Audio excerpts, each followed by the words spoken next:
Hay un elemento más, una propiedad adicional, una magnitud que se puede leer en el bucle de histéresis, es la llamada razón de cuadratura. La razón de cuadratura es un número, una figura de mérito, de carácter cualitativo, para darnos una idea de qué tipo de bucle tenemos. Una idea cualitativa no muy buena, pero nos da indicios. Es el resultado de dividir en ese bucle de la saturación la retentividad por el máximo.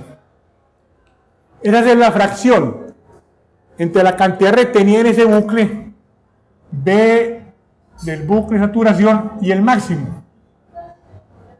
Es una cantidad que da menor que 1, pero origina dos tipos de bucles.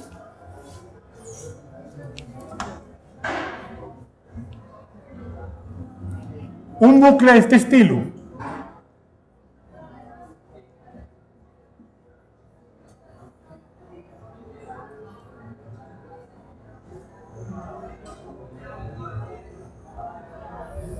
de ese estilo o de este otro.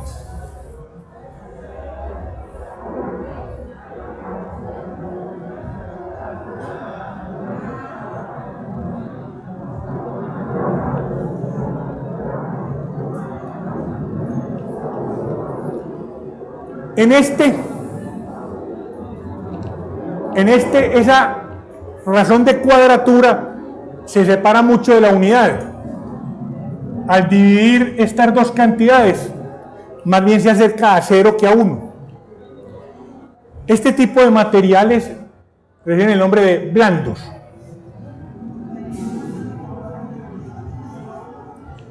Aquí, en cambio, la razón más bien se acerca a 1. En ninguno de los casos es 1. Más se acerca a 1. Estos se llaman duros.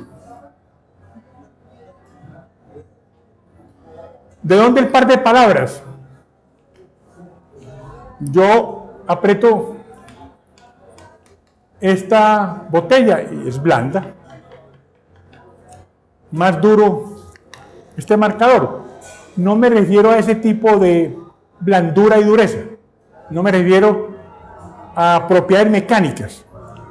Un material ferromagnéticamente es blando cuando se deja magnetizar y especialmente desmagnetizar muy fácilmente. Duro, lo contrario. Magnetizarlo y desmagnetizarlo, especialmente eso último, es muy difícil. Propiedades comparativas. En esta curva muy empinada hace que la permeabilidad sea alta. Ya les defino esta permeabilidad, esa palabra, ¿qué quiere decir? Aquí la curva es muy empinada. En cambio, aquí la curva es mucho más plana. O sea, permeabilidad bajita. En el segmento que llamé fuerza coercitiva es pequeñito. Por eso es que se pueden desmagnetizar muy fácilmente. El segmentico que llamé fuerza coercitiva en el eje horizontal es muy pequeño. Se pueden desmagnetizar tan fácilmente que solos la temperatura ambiente, casi 300 grados Kelvin, produce un efecto térmico capaz de quitar el magnetismo a un imán permanente blandito. O pocos días, no dura mucho el magnetismo. Fuerza coercitiva pequeñita. Y el área del bucle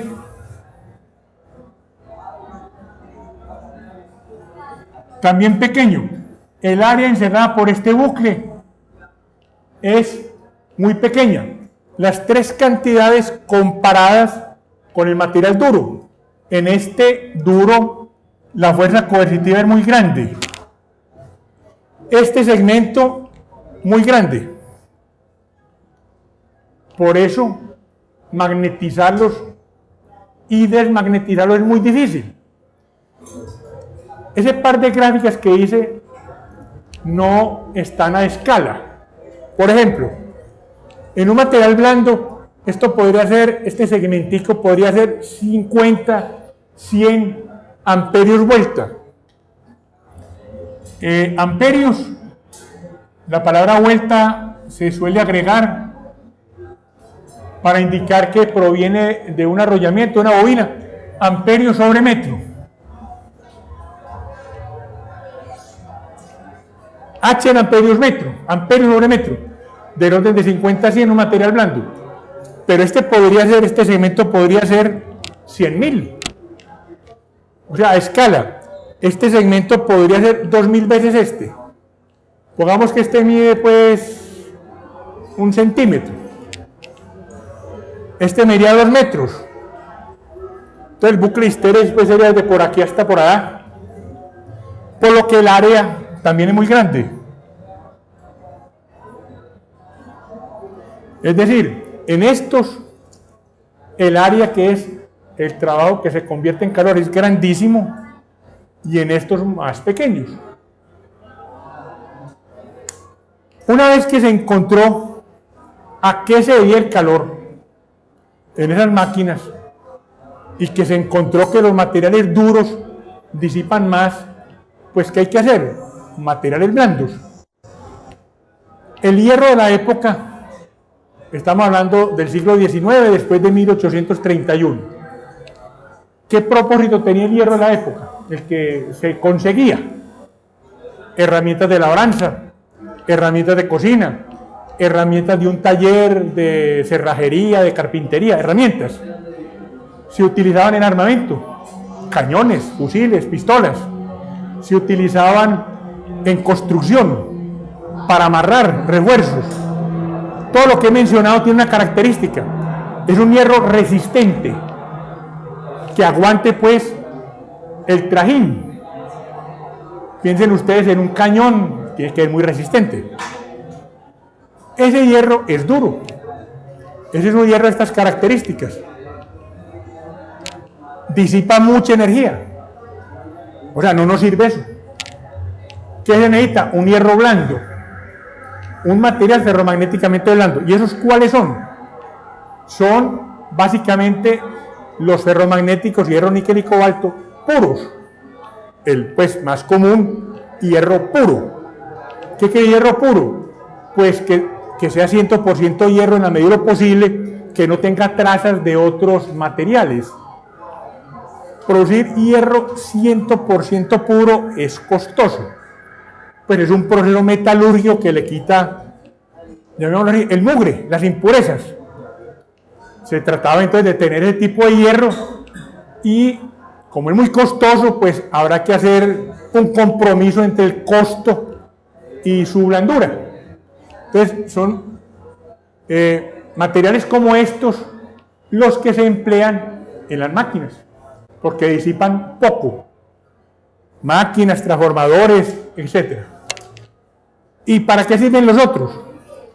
Los duros, para otra aplicación también muy importante: imanes permanentes.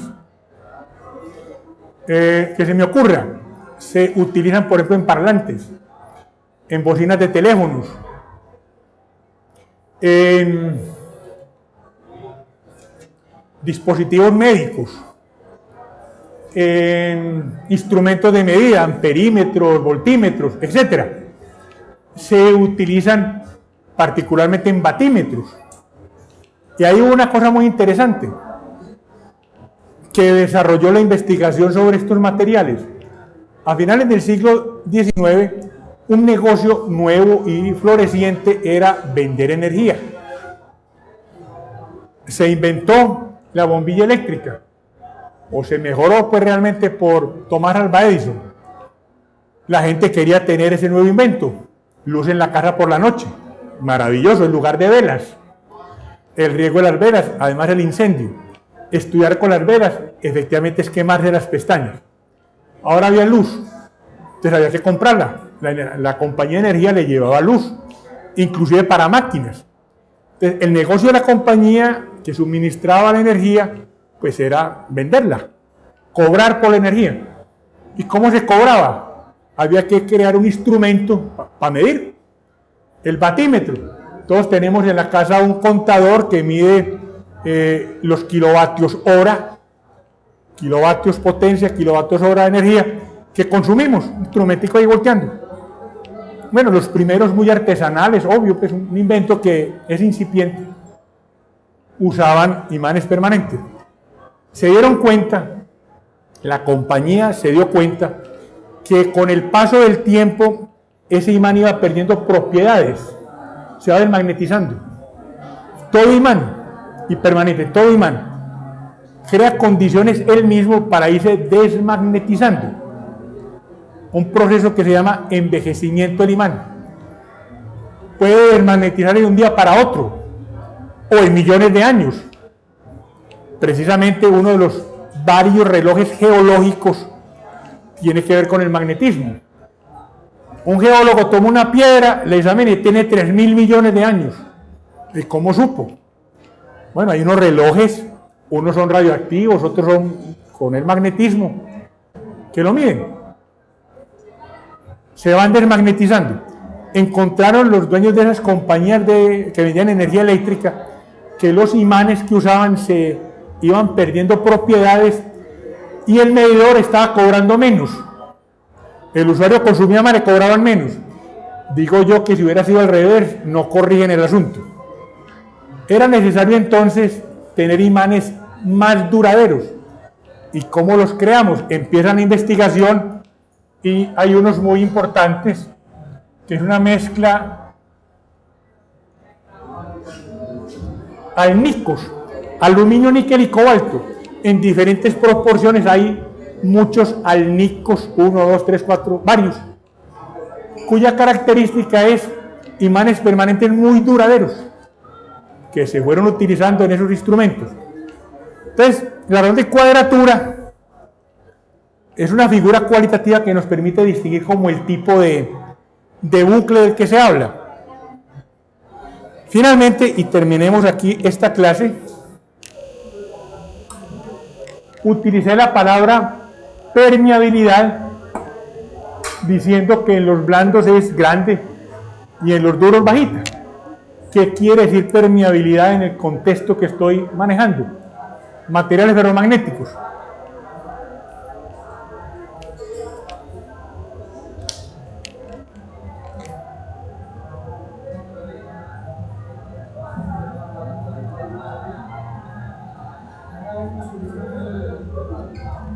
¿Qué quiere decir permeabilidad? La razón entre B y H, cuando hablamos de materiales lineales, la razón entre B y H la llamé permeabilidad. Lineales, pero esto es una curva. ¿Qué quiere decir aquí permeabilidad? Se refiere a la pendiente de una recta que pasa por el origen y por la curva. En un punto cualquiera de la curva, ese punto lo uno con el origen y la pendiente de esa recta es esta fracción. Para distinguir, le pongo el subíndice S para indicar que se trata de una permeabilidad secante. Corresponde a una recta que es secante a la curva. Obviamente, varía con H. Es una función de H. Esa permeabilidad, diferentes puntos, diferentes valores de ella. Y si hacemos una gráfica contra H de la permeabilidad, resulta algo de este estilo. La recta secante llega a un momento en que se vuelve tangente a la curva, este máximo, y luego vuelve a bajar. Cuando estamos en la saturación, las pendientes van disminuyendo. A esta me refería, a ese pico, cuando decía que los materiales ferromagnéticos blandos tienen una alta permeabilidad. Puede ser 2, 3, 4.000 veces la del vacío, hasta 1.000.000 de veces. O sea, materiales ferromagnéticos blandos, muy blandos, de alta permeabilidad. Con esta trabajaremos en la parte del curso que se refiere a circuitos magnéticos. Por cultura general, les menciono otras dos permeabilidades. Permeabilidad tangente es, pues parecida a la anterior, solo que ahora hablamos de derivadas. Corresponde a la pendiente de segmentos de recta tangentes a la curva. En un punto cualquiera trae una tangente a la curva. Su pendiente es la permeabilidad tangente. Y otro tipo de permeabilidad se llama incremental. Pues todas con la misma idea. Esta B sobre H, esta diferencial, esta entre dos cantidades pequeñas. ¿Cómo se obtiene? En un punto de la curva, pues se describe un pequeño bucle de histéresis. Por aquí tengo delta de H, por aquí tengo delta de B. Y da esa permeabilidad. Cada una de ellas tiene pues su curva. Todas varían con H. Estas dos últimas permeabilidades tienen su uso. Básicamente es un uso de carácter simbólico. Ecuaciones, algunos términos se contraen en la expresión con un símbolo como uno de estos. Circuitos magnéticos que tienen dependencia en el tiempo. Bueno, hemos terminado el primer capítulo del curso, cuyo tema, todo este primer capítulo, es tema del parcial del próximo sábado, la semana entrante. Ese día, ustedes pueden traer la tabla de fórmulas, pueden traer una tabla de integrales, pero no la pueden tener en su puesto, sino que yo las facilito, me la prestan, bajo mi control la pueden utilizar. Papel, pues un par de hojas, lo más fácil es, van a presentar el examen unos 140 estudiantes. Es fácil pues cometer errores. Un par de hojitas de papel, le ponen una cinta engomada y tienen ustedes un pliego para no ponerle grapas, simplemente ahí pegado. Pueden sacar calculadora y no pueden tener con ustedes ni mochila, ni cuaderno, ni libros. Todo eso les voy a decir que me lo pongan al frente, pasteles incluidos. No más disponibilidad que eso. Y tenemos quiz el próximo miércoles. El tema es esta clase y la del miércoles pasado, no es mucho tema. ¿Dónde profundizan en este tema? En la primera clase les dije, y supongo que la mayoría no me hizo caso. Vayan a leer en el libro de física, aparte de vectores que les dije que leyeran en matemática, propiedades de los materiales, materiales diamagnéticos, paramagnéticos, ferromagnéticos, dieléctricos, conductores, el porqué de sus propiedades. Estoy hablando de materiales. Es un tema que está en esos libros. Por ejemplo, tomo segundo de la serie de libros de física universitaria de la Universidad de Berkeley. Tomo 2. Y tomo 2 de la serie de lecturas de física de un genio en la enseñanza de la física, un premio Nobel de apellido Feynman. También está en la biblioteca, en el tomo 2. En el primero que mencioné, los últimos 2 capítulos son muy explícitos, muy detallados, muy amistosos para entender el magnetismo. Dejé pendiente un tema, cómo se puede desmagnetizar con corriente alterna. Supongan ustedes que este es un imán permanente. Lo quiero desmagnetizar, llevarlo a 0,0. Calentarlo es una manera. Si lo llevo a 0,0 por calor, lo puedo lograr, pero en el proceso puedo dañarlo. Con una H negativa también, pero no lo llevé a 0,0. Hice B0, el otro no. Una desmagnetización con corriente alterna consiste en que lo convertimos en el núcleo de una bobina. Hacemos parar corriente por la bobina, una corriente intensa. La intensidad de acuerdo pues con el magnetismo. Y enseguida retiramos lentamente el núcleo de esa bobina, lentamente, digamos, que nos gastemos 3 segundos. En esos 3 segundos hubo 180 a la frecuencia de operar de 60 Hz, 180 ciclos. Entonces, con motivo de esos ciclos, lo que estuvimos haciendo fue esto. Ciclos de histéresis de amplitudes cada vez menores, terminamos en el 0,0. Vamos desmagneteando paulatinamente. En la próxima semana empezamos el segundo capítulo, que son los sistemas electromagnéticos estacionarios.